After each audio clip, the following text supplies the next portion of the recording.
মাদককে না বলি, মাদক মুক্ত সমাজ গড়ি। আপনারা জানেন যে আমাদের এই ঝিনাইদহ উপজেলাটা একেবারে ভারতের মেঘালয়ের পাদদেশে অবস্থিত এবং এই উপজেলাতে মাদক এবং বিভিন্ন অপকর্মের ছড়াছড়ি, এবং সেইখান থেকে এই যুব সমাজকে খেলামুখী করার জন্য আমাদের এই আয়োজন রাইংটে নাইট ক্রিকেট টুর্নামেন্ট সিজন 4। আমরা 3টি বার ধারাবাহিক সফলতার পরে এইবার চতুর্থবারের মতো আমরা রাইংটে নাইট ক্রিকেট টুর্নামেন্ট আয়োজন করতে পেরেছি। আসলে আমাদের মূল লক্ষ্যই হচ্ছে যুব সমাজকে মাদক থেকে দূরে রাখা, যেন যুব সমাজ এই ভয়াবহ মাদক থেকে নিজেকে বিরত রাখতে পারে।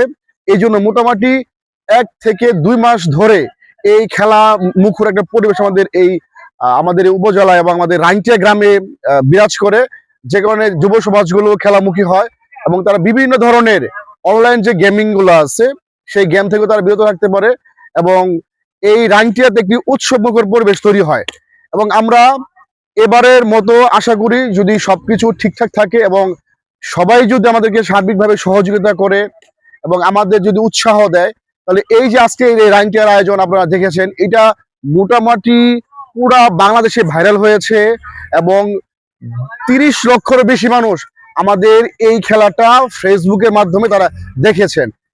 এই জন্য আমরা চাচ্ছি যে এই ধারাবাহিকতা, এটা যেহেতু সিজন 4, আমরা সামনের বছর যদি সবকিছু ঠিক থাকে, আল্লাহ পাক যদি আমাদেরকে হাতে বাঁচিয়ে রাখে, তাহলে আমরা সামনের সিজনগুলোতে এবং সিজন 5-এ এর থেকেও সুন্দর আয়োজন করতে চাই, যদি আপনারা আমাদের সহযোগিতা করেন এবং আপনারা আমাদের পাশে থাকেন।